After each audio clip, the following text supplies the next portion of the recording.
I failed not once, not twice, but 3 times before I finally passed the OffSec Web Assessor on my 4th try.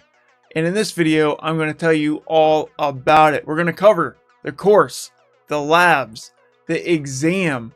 We're going to cover my personal OSWA journey from start to finish and all the struggles in between. We're going to cover why I failed 3 times. And for those of you who are looking to get OSWA certified, I'm going to give you my tips for success.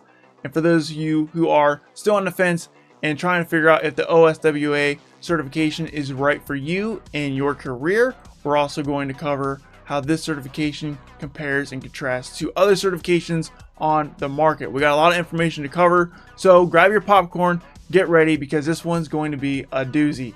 Hi, my name is Kyser Clark. I have over 6 years of experience in cybersecurity, and I currently work as a full-time penetration tester, also known as an ethical hacker, and I'm here to help you grow your hacking and cybersecurity knowledge. First, let's talk about the course. So the name of the course is Foundational Web Application Assessments with Kali Linux, and it is dubbed Web 200. And in the course, you're going to learn things like SQL injection, cross-site scripting, cross-site request forgery, server-side template injection, server-side request forgery. You're going to learn the tools of the trade, mostly Burp Suite. You're going to be intimately familiar with Burp Suite once you're done with this course. You're going to learn directory traversals and XML external entity attacks. So the course is packed with the foundational knowledge you need to know to get started with web application assessments. And in my opinion, the certification in the course covers what you need to know to go into a real world web application assessment with confidence. Compare that to the OSCP, which is the gold standard and most popular pen testing certification on the market today. And for good reasons, it is a good certification, but the OSCP is mostly a network pen test certification, and it lightly touches web application assessment stuff. It does cover stuff like SQL injection, but it does not go anywhere near the depth that you need to know to do a quality web application assessment, which is why you would take the OSWA and pair it with something like the OSCP. Now let's talk about the challenge labs. The OSWA challenge labs are good. However, and I mean a big however, there's only 8 of them, which is my biggest quarrel with the Web 200 course, is because there's only 8 vulnerable web applications to practice on. And I say only because I compare that to the OSCP, which is also a 200 level certification by the same vendor, OffSec. And I think it's fair to compare the OSCP to OSWA because they're the same price. So there's a lot more value in the OSCP because OSCP has 60 something vulnerable machines, whereas the OSWA only has 8. And one of the reasons why I passed the OSCP on my first try was because I pwned 40 machines before I even went into my first exam attempt. Also, OSCP has 3 full mock exams, whereas OSWA has 0 mock exams. And I'm upset with OffSec because OffSec, if you're watching, you guys you went from like 50 something vulnerable machines in OSCP to like 60 something vulnerable machines in OSCP before you added more to OSWA. And OSCP didn't need more vulnerable machines. OSCP had enough. Like I said, I did 40 of them and passed my first try, no problem. Well, I don't want to say no problem. I struggled in the OSCP exam. It wasn't easy for me. It was a challenge, but I did pass my first try. And one of the reasons why I failed OSWA as many times as I did was because there wasn't enough practice. And a lot of people in the OffSec Discord are constantly recommending external resources to help people pass the exam because there simply isn't enough challenge labs in there. Next up, let's talk about the exam. So the OSWA exam is very similar in structure compared to its cousin, the OSCP. You get 23 hours and 45 minutes to do the exam, and then you get another 24 hours to write and submit your report. There is 5 vulnerable web applications, and each web application has 2 flags. And in order to pass, much like the OSCP, you need to have a 70% or higher, which means you need 7 out of 10 flags to pass. There's a vulnerable web application, and your goal to get the first flag is to get to the administrator dashboard of that web application. Once you get on the administrator dashboard, you get your flag. Next, you want to get initial access to the underlying operating system. You need shell access, command line access to the underlying operating system that's hosting that vulnerable web application. And once you get your initial access, you get your second flag. And then after that, you are done. No need to do any sort of privilege escalation. Compare that to the OSCP. OSCP, you get your first flag when you get initial access, and then you get your second flag once you privilege escalate to root or system administrator. OSWA, you do not need to privesc, you do not need to become root, and you do not need to become system administrator. Once you get your initial access, you will find your flag sitting right there. And that way it's a little bit different, but it's very similar in structure. And what makes the exam incredibly difficult is that 24 hours, it sounds like a lot of time, but it's really not, because you have 5 web applications. In the real world, I'm doing 1 web application in a week, sometimes 2 weeks to do a test of a web application. And in this exam, you have to test 5 applications in 24 hours. So 24 hours seems like a lot of time, but it's really not. There is strict time constraints. You cannot waste any time in your OSWA exam attempt. Before we dive into my OSWA journey, do me a favor and like this video and subscribe for more hacking and cybersecurity content. Now let's talk about my personal OSWA journey. So my OSWA journey was challenging, tough, and it tested my grit, my perseverance, my mental toughness, and it was more of a mental battle with myself than it was of a test of my technical skills. After that 3rd failure, I experienced pretty severe imposter syndrome and self-doubt. I've never experienced it that high before. The 3rd failure really tested me. I was asking myself, like, am I good enough to be a web app pen tester? Should I focus only on network pen testing? Or am I even good enough to be a pen tester in general?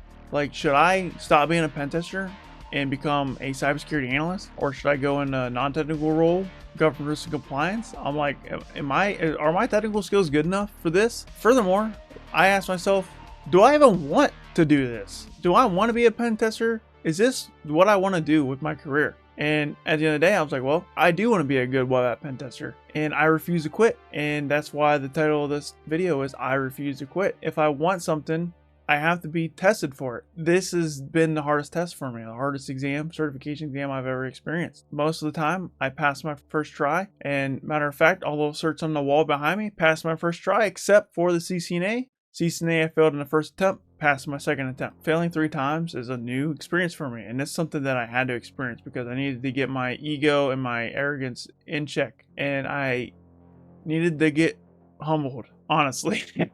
Quitting pen testing and quitting OSWA crossed my mind, and at that point I was like, no, I'm not gonna let you beat me. I wanted this. I dreamed about being a pen tester for years. And I'm finally in the position as a full-time pen tester. And I'm not just going to quit when things get tough, right? If I quit when things get tough, then I'm a quitter. And in my opinion, that makes me a loser. But I'm not a loser if I don't quit. You don't lose until you quit. Winners never quit, and quitters never win. And that is the mentality that I took. And it was a hard journey, but man, I am so thankful that I failed 3 times. I really am. I really am. And I will always be better off for the rest of my career because of these 3 failures.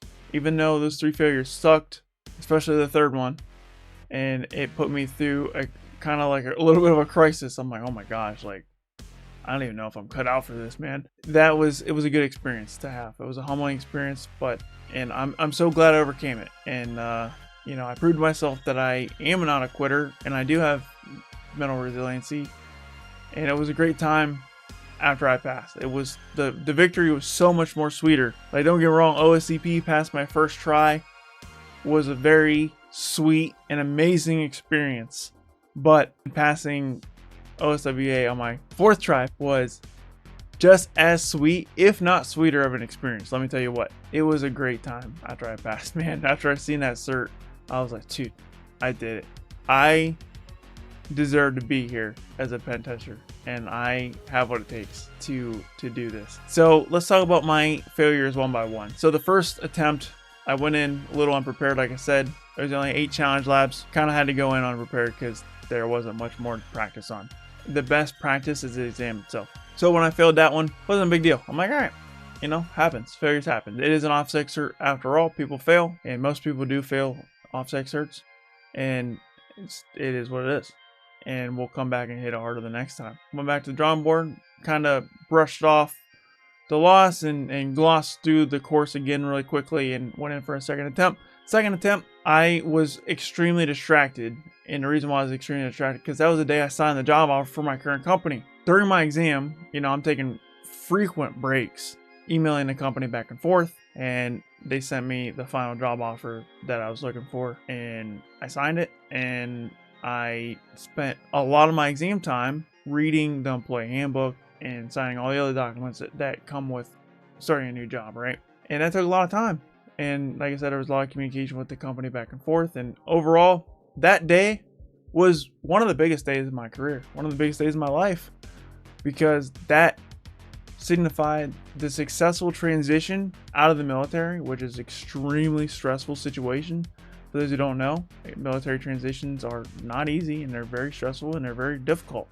Going from active duty military to being a civilian again, and it was a huge win. It was a glorious day, and I just couldn't focus on the exam. Just could not do it. I was so happy that day, and I didn't care if I failed, so I didn't give it the full attention that I wanted to. And after that, I spent a long time getting acclimated into the new company, and I was spitting out the podcast, and I was cranking down on content because I was waiting to get my first pen test experience under my belt before I even launched a podcast. Once that happened, I was like, I'm doubling down on podcasts and content creation. I took a long break of my studies, and I also ended up moving across the country, and I went through a breakup, and that caused a lot of distraction as well. There was a huge gap between my second and third attempt. It was actually 6 months long. There was a lot going on at the time. And keep in mind, I'm a full-time college student as well, going for a master's degree at the same time. So it just, the OSWA just didn't get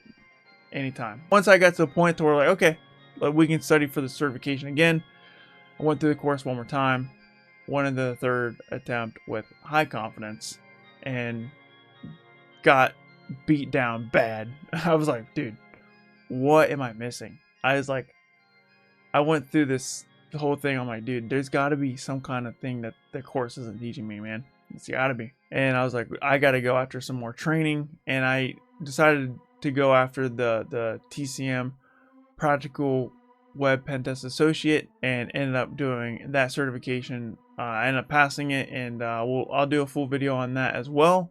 But overall, I use that to supplement my OSWA studies. But I didn't need to, because going into the fourth attempt, I had a mentality shift. There was two critical mentality shifts that I had. Number one was, if I fail the fourth attempt, I'm going to write and submit a report anyways. And I didn't do that for the first three attempts, which I should have. It was a horrible mentality, critical mistake, to not write and submit a report on the first three failures. It really was. My mentality was, you know, why would I write and submit a report if I failed? Because the report isn't going to magically give me enough points to pass, right? But if you write and submit a report, you will get feedback from OffSec, and they'll tell you, you know, what area of the course to focus on. From my understanding, I never submitted a report on a failure for OffSec, but from my understanding, they will tell you, like, hey, go focus on section 2.4.4, which might be SQL injection, and that kind of narrows your focus on for your next attempt. I should have done that, but I didn't for the first three times. But I had decided going into the fourth attempt, because I wasn't confident I was going to pass. I really wasn't the fourth time. I was like, I'm probably going to fail, because I didn't learn anything groundbreaking in the PWPA course, right? I did not add a whole lot of skills to my arsenal. I really didn't. It was a lot of the same stuff, to be honest with you. There was some differences, but not a lot. So I was like, man, I don't really have a lot of confidence. I didn't really learn anything new. But I had the second critical mentality shift was, let me go back to the basics. So I failed my third attempt because I spent more time thinking outside the box, trying to be creative, trying to be fancy, trying to be sophisticated with the exploits. And I refused to go to the basics because I thought the missing piece was more sophisticated than what it actually was. So going into the fourth attempt, I'm like, you know what? I'm going to stick to the basics, and I'm really going to stick to what the course teaches and not really go outside of the bounds of the course too much. Now, you do want to think outside the box in every OffSec certification, but there's a certain point where, like, you don't want to go like way outside the box, if that makes sense. So going into the fourth attempt, I was like, let's just stick to the basics. Let's just stick to the standard testing methodology that they teach and not think outside the box so much. And when I did that, that unlocked everything. It did. I was like, I passed very quickly on the fourth attempt. I was like, wow, like what I was missing was way easier than what I thought, right? So I didn't need to go out and get all this extra training. All I had to do was just stick to what the course is teaching, and that was it.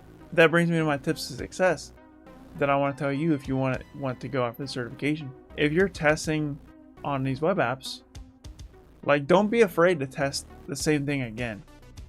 Maybe tweak it a little bit, but just run the script again, run the tool again, because you might be surprised that sometimes you had a minor typo in the first time you ran the command and it didn't catch the vulnerability you needed to get the flag. Test everything more than once, and then maybe tweak it slightly. So that would be my first tip of success.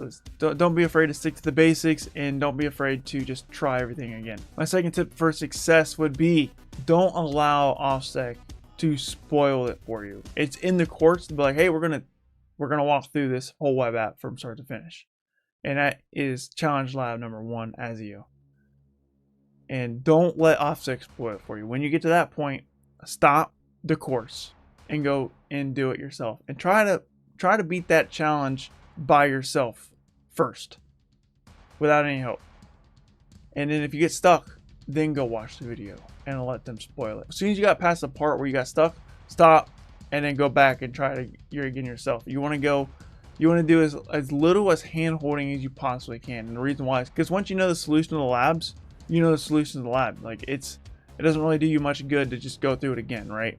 Because it's not the hard part with this exam isn't the exploits, it's finding the vulnerabilities, right? And once you find the vulnerabilities, the exploits are in my opinion easy, right? They're not really fancy. Like, the course teaches you how to do the exploits. It's finding the vulnerabilities. It's a methodology and the way you test stuff in the apps. That's the hard part.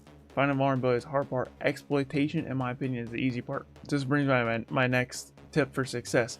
Don't reach out for help too early. So if you watch my OSCP video and you looked at my recommendations for OSCP, I said struggle for 2 hours and then ask for help. Do not do that for OSWA. Do not.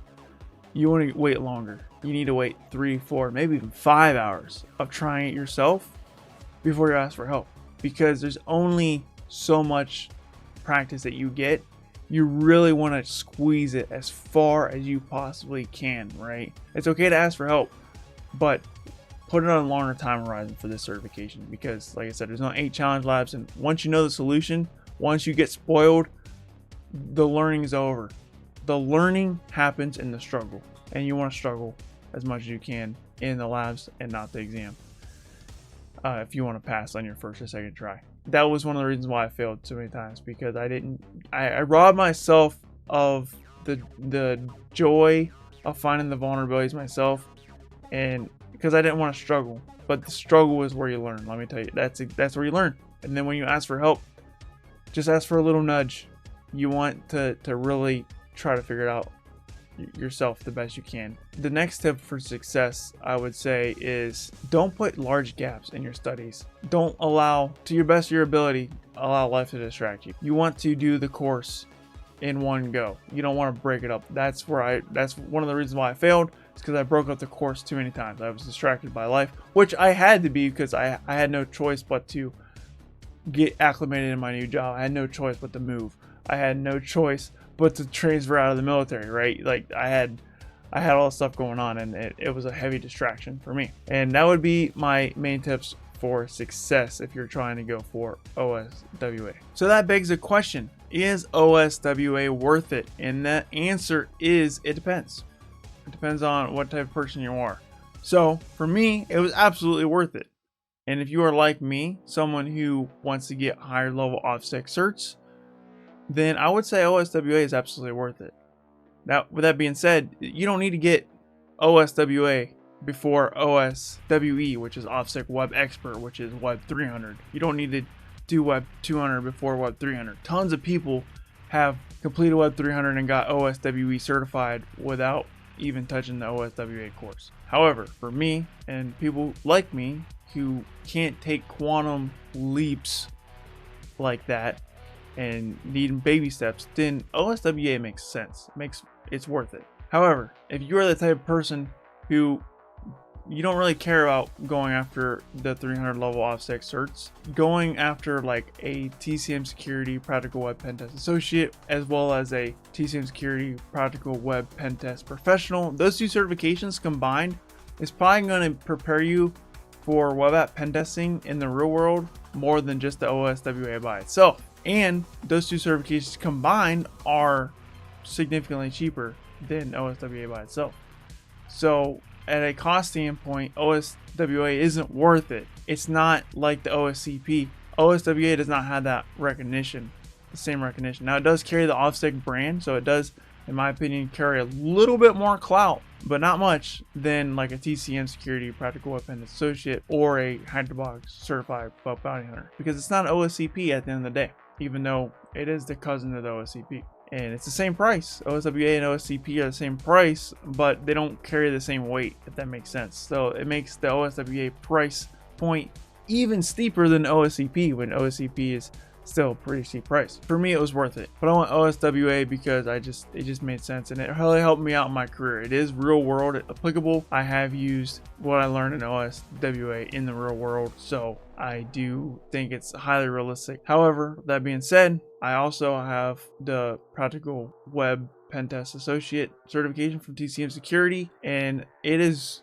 probably more realistic. It's not as hard, it's not as challenging, but the report is more realistic. It gives you the right kind of a different report for each certification. That report is a lot more realistic. And for Certified Bug Bounty Hunter, I don't have that certification, so I can't really tell you what the report requirements are.